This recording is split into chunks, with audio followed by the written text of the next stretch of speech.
Assalamu alaykum. Anglayotganlar Qashqar Uyg'ur nashriyati 1999 yil 4-oyda birinchi qitim nashr qilgan roman Sarson Ruh, avtori Ahad Durdi. 2-qism, 7-bob, g'oyib bo'lgan ma'shuq, davomi.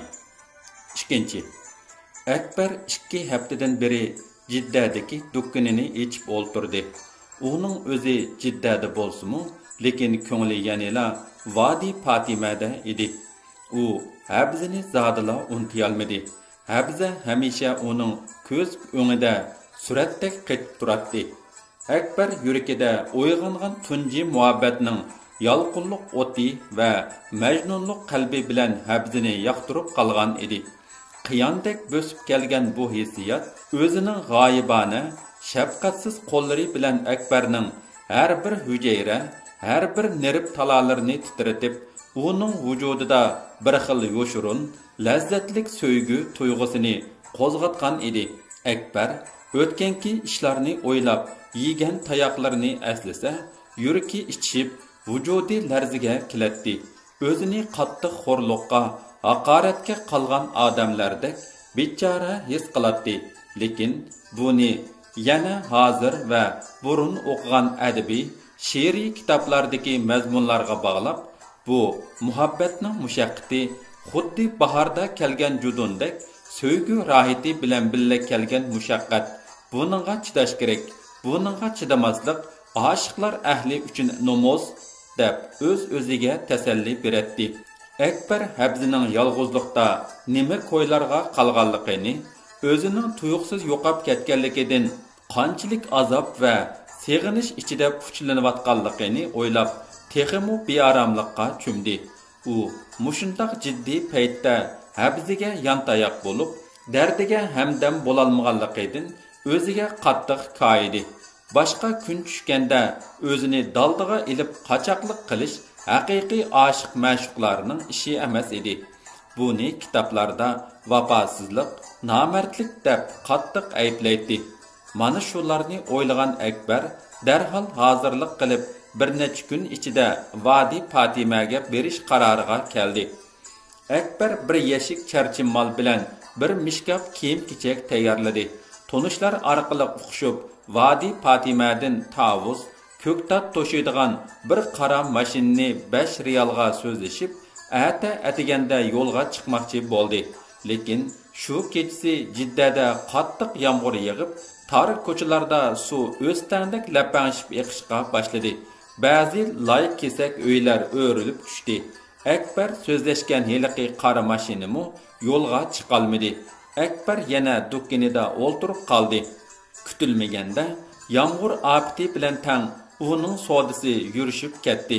1-2 yildan beri dukkanida besilib qolgan popayka, to'r ishton, to'r romal, oyoq degandek kiyim-kechaklar bilan har xil kundalik buyumlarning qattiq bozori chiqib, dukkan qurodilay deb qoldi. 10 kungacha Jiddaning ko'cha rastlarida o'lchilik, patqoqchilik bo'ldi. Uningdan keyin havo ichilib, odamni demiqtiradigan issiq yana boshlandi. Yo'llardagi patqoqlar qurib, uyul dangallarga aylanib ketdi. Akbar bugun tushgacha dukkanni ratlab, Vadi Fatimaga operadigan mallarni qachiladi. Tushdan keyin mashina o'qishish uchun birsini saqlab o'ltirib edi. Dukkanga 2 odam kirib qoldi. Uning birisi Akbarga tunishliq bo'lgan mushu bozorning savdo dallali Ubay edi. Yana birisi xapanbosh, ko'k ko'z, oqsiriq kelgan o'ttira yoshlardagi bir chet-ellik edi. Bu kishi Almanlik, Germaniya savdogar Henry Hockman bo'ladi deb tunishtirdi Ubay yenidagi hamrohini. Yamanning Adan shahrida shirkat ichib tijorat qilib ekan.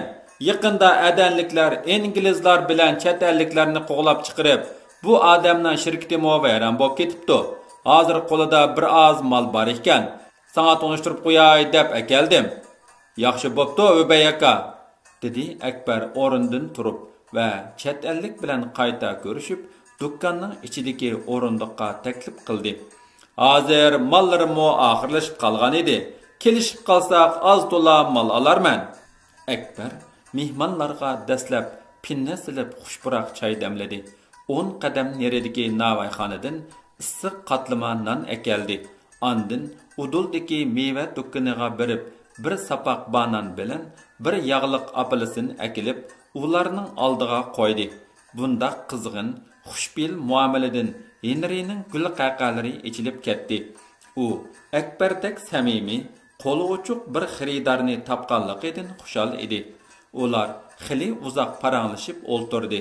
Henri o'zining qo'lidagi mallarning tizimini, bahosini ko'rsatdi. Bu mallar Akbarning do'koniga bop kelatdi. Bahosimi o'ra emas edi. Shundoq bo'lsa-mu, Akbar bozorning kasatligini, mallarning besilib qilayotganligini bahona qilib, bahoda yanamo e'tibor qilishni talab qildi.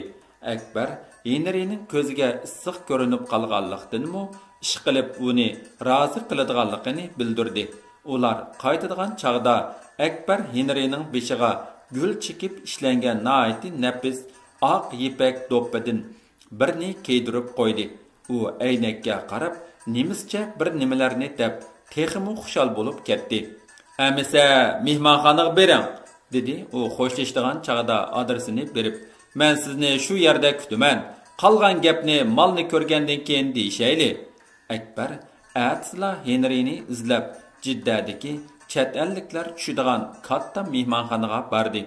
Henri rastilla uni kutib o'ltirgan edi. Henri Akbarning oldig'imi o'z yurtining esil pechina, shokolad va kolbasalarini tizdi. Lekin Akbar halol harom degan aqida bo'yicha istakandagi choydan boshqa hech narsaga ig'iz tegmadi. Henri zo'rlaganda "Qo'rsqim to'q" deb turib oldi. Uningdan keyin Henrimu ortiqcha takalluf qilmadi. Choydan keyin u mallarining avarishkisini ko'rsatdi. Akbarga mallarning hammasi yaradi. Bo'libmi, to'mirda ishlangan qaycha, pichoq, qalamtirash degandek narsalar hunar san'atda voyaga yetkazilib, shundoq nafis va puxta ishlangan edi. Henri eng tuvan bo'lganda 10 ming riyallik top mal sotadi va pulni naq oladi. Lekin bugun u Akbarning kichik do'kondorligini ham uning odamgarchiligini nazarda tutib, top mal bazida 5 ming riyallik charcham malni nesiga berdi va "Men sizga ishondim. Bu mallarni opirib sotgandan keyin pulini bering", dedi. Akbar uning mard va samimiyligidan ta'sirlanib ketdi. Shunga 2000 riyalni oldin berib, qolganiga hujjat yezib berdi. Akbar qaytadigan chaqda Henri uningga Germaniyaning esil shibletidan birini kiydirib, do'stlik mehrini yetkazdi. Akbar amdi eng esil, eng keraklik mallarni ilib Vadi Patimaga baralaydi. Shunga u bugun bekmo xushal ham ruhliq edi. Agar qanati bo'lgan bo'lsa, hozirla mushu mallarni yudib Vadi Patimaga qarab uchib ketgan bo'ladi. 3. Har qanday odamning vujudida o'zining turmushini, hayotlik yo'lini nurlantirib turadigan bir aqida bo'ladi. Akbarning aqidasi abza edi. Qiz go'ya bir tal nurluq mayakdek Akbarning turmushini, yo'lini, hatto qalbini yo'ritib turadi. U ashu mayaqqa agishib, hayot safarining eng mushkul, do'qal agimlariga qarab ketyotadi. Akbar o'ltirgan kona yuk mashinasi to'la silkinib jalaqshib, uning madarini uzyapti. Shundaqdimi, Akbar ko'zini Vadi Fatima tarafdan uzmay, Habza bilan ko'rishish xushalligida hamma narsani unutgan edi. Lekin o'tganki ko'ngilsiz ishlarni eslaganda, baxt va baxtsizlik, umid va umidsizlik, xushallik va qo'rqinch tuyg'ulari uni birdammu aram toptirmay, beqarorlik dengizida uyan-buyan chayqaydi. Mashina tushdan keyin manziliga yetdi. Akbar mahallaga kirib, Asma ismlik yolg'iz mo'mayning eshigi oldida mallarini tushirib oldi. U burunmu qattiq quruq narsalarni mushu mo'mayning uyida qo'yib, uning bilan obdan chiqishib qolgan edi. "Yo'qab ketding-ku balam", dedi Asma Akbarga usulluq berib etib. "Mahalladagilar sana ko'nib qoptikan, gapingni qilishdiq", Dükkandaki ishlar tugmay ayalshib qoldim, dedi Akbar va bir narsaga taqazzo bo'lgandek o'ltirolmay qoldi. Sen bir oz dimani elib o'ltirib tur balam, dedi Asma mo'may o'rnidan turib. Men bir oz yangi ko'ktat akirib, sana tamoq qilib beray. Bo'ldi mo'ma, avar bo'lmang, qo'rsqim to'q, dedi Akbar va sirtqa chiqmoqchi bo'lib o'rnidan turdi. Men mahallalarni aylanib kiray, sig'inib qoldim. Asma mo'may Akbarning ko'nglidagini bildi. Habza bilan ikkisining o'ttirisida chiqqan so'z cho'chaklarni u mu anglagan edi. Sen bugun sirtqa chiqma balam, dedi Asma ko'ngli buzilgandek qiyofatda. Mushu yerda turib tur, savdo qildiganlarni men boshlab kiraman.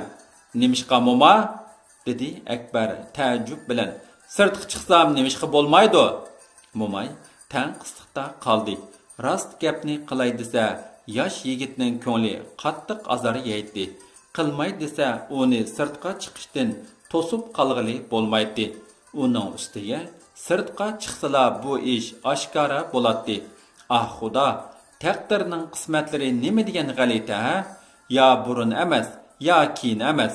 Mo'may oxir gapni ochiq qilib Akbarni haqiqiy ahvoldan xabardor qilmoqchi bo'ldi. Bu aralıqda Akbarning mo yuragi bir narsani tuyg'andek, ko'ngli dakka dukka ichida qolgan edi. Mo'ma, zodi nemish bo'ldi? dedi u mo taqazzo bo'lib. Rostini aytinga, odamni titit qilmay.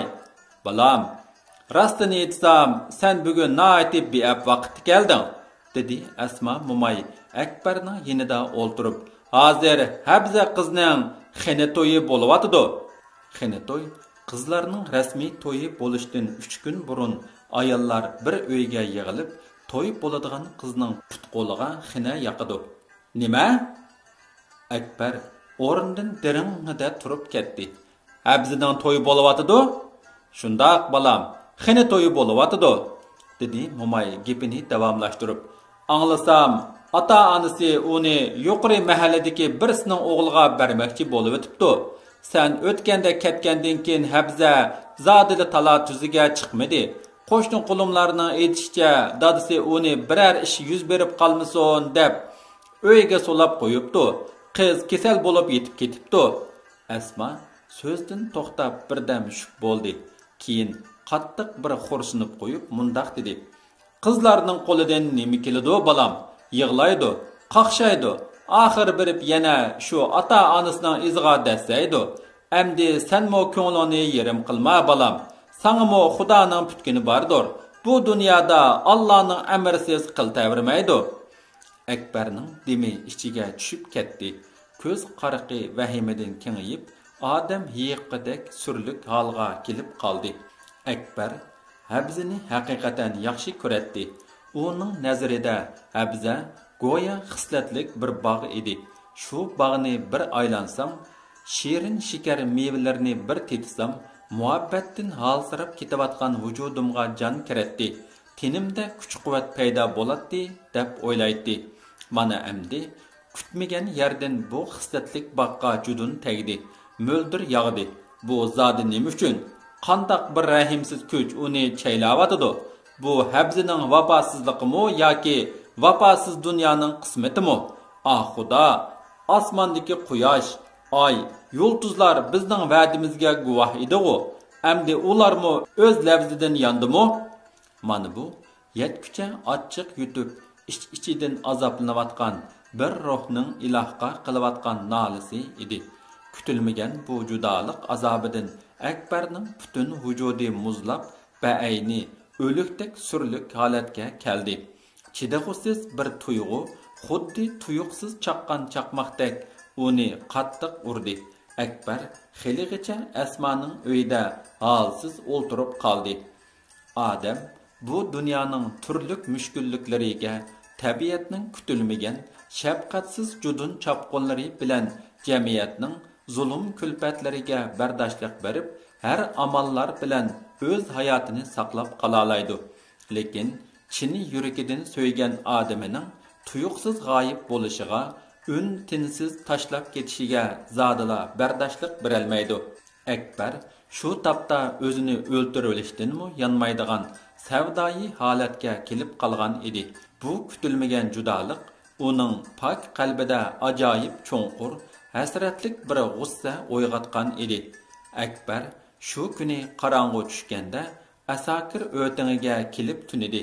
Atsi tong sahar bilan Makkaga qarab piyoda yurib ketdi. 4. Akbar 3 kun ig'ir yetib qoldi. Atxon ansirab tevib akeldi. Tevib ko'rib, balada kasal yo'q. Ot so'q bor. Radnoma o'qitib, ot so'q tumari putkuzib esib qo'yinglar, deb ketib qoldi. Atxon un chiqmadi. Uni ichiga tushib ketdi. U o'g'lini azaldan bundoq tushkun, miskin holatda ko'rmagan edi. Akbarning o'zi salpayib, beshi sangilab, chiroyi qo'rqinchli tatirib ketgan edi. Nuri qochgan ko'zlaridan miskinlik va umidsizlik alomatlari chiqib turadi. Akbar tunji qitim so'ygan muhabbatidan mahrum bo'ldi. Yigitlik g'ururi zaxmlanib, dili azor yedi. Uning qalbidagi shuncha illiq, shirin orzulari oxir berib achchiq armonga aylanib qoldi. Habza o'tliq muhabbatini uning qalbiga o'rnatib qo'yib, o'zi tuyuqsiz g'oyib bo'ldi.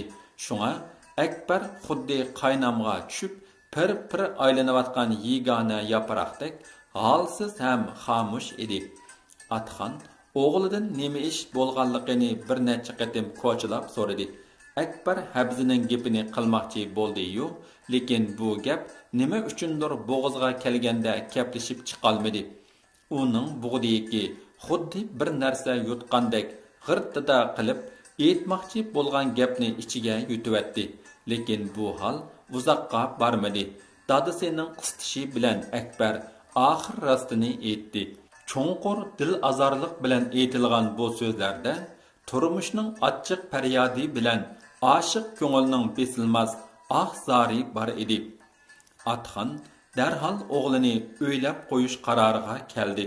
Agar mundoq ketaversa, yosh yigitning nervlari qardan chiqib, yumran yuragi ig'ir dardga mubtalo bo'lib qoladi. Dadining nazarida bu holatni faqat kona dardni yangi xushallik bilan besish yo'li orqali o'zgartgili bo'ladi. Akbar bir haftadan keyin asliga keldi. Ruhiy holatimi normallashib qoldi. Uning habzidan to'liq umidi uzilib, burunqi qizg'in istaklar besiqqan bo'lsa-mu, lekin majnunlik qalbi bilan o'tliq hissiyotning davrishi texi butunlay besiqmagan edi. Shunga u yana bir navbat char bozorchilik bilan yurt aylanish xiyoliga keldi. Bu qatim burunqi yerlarga emas, balki Arabistonning janubidagi yiroq yerlarga berib, turmush halakchiligi bilan ko'ngil yarasini saqaytishni o'yladi. Bu xiyolini dadsiga aytganda, Atxon o'g'lining fikrini quvvatlab, rag'batlantirdi. Yaxshi o'ylabsan, o'g'lim. Safarning foydasi ko'p. G'am va xafalikdan yiroq bo'lasan. Tirikchilikning yo'lini o'rganasan, bilimlik bo'lib qolasan, dedi u va duo qilib o'g'liga omonlik tiladi. Ajr qil, daryoga sol, Xudodan tila degan gap bor. Barg'in balam, Xudosini shaytonning sharidan, zolimning zulmidan saqlasin, raqiblarining og'zini band, do'stlaringning og'zini kushoda qilsin. Shunday qilib Akbar jiddiy tayyorlikqa kirishdi. Avaz ismlik bir to'gichini yolladi. Yenridan setib olgan mollarining hammasini oldi. Buningga Yevropa tarafdan keladigan kona kiyim-kechaklarni qo'shib, bir juma kuni juma namozidan keyin yo'lga chiqib ketdi. Akbar shu ketgancha 4 oygacha nurg'un yerlarni aylandi. Arabistonning janub tarafidagi Abiha, Xamis Mishid, Tahama o'ymonligi, Bisha, Raniya, Taraba qatorliq joylargacha berib, dehqon chorvachilar bilan hamnafas bo'ldi. Turmushning achchiq chuchkini yetkucha tetidi. Nurg'un savdo karvonlari bilan uchrashib, tijoratning ipini o'gandi. Keyin hatto shimoldagi Tamujna joylashgan Ar degan shahargacha berib, u yerdami 2 oygacha Italiya va Germaniyalardan kirgizilgan tallik savdosi bilan shug'ullandi. Bu oyoqlarni Iroqdan qo'g'in tavuz ilib kirgan savdogarlar to'pi bilan elib nurg'un foyda yetkazdi. Ish qilib qaqasliqqa to'lgan bu otash zaminning egiz-pas, o'ng'ul-do'ng'ul so'qmoq yo'llari amdilikda Akbar uchun go'yo salqin, rahat baxsh dag'dam yo'l bo'lib qolgan edi. U cho'l jazirini va cho'l jaziridagi har bir so'qmoqlarni odam uchun xavflik va xavfsiz joylarni 5 qo'ldek bilatdi. Akbar ussuzlikqa, ochliqqa va safar mushaqqatlariga chidashni, taqobil turishni o'rgandi. Vaqtning o'tishi bilan Akbarning ko'ngil yarisimi asta-asta saqishga boshladi. Uning xiyol ikronida hamisha qiliqlanib turadigan habzining go'zal simasi barbara g'uvolishib, jonsiz bir soyga aylanib qoldi. Nima degan bilan yigit vujudi ishiq dardini yangdi, ammo yurt dardi yurakda qoldi.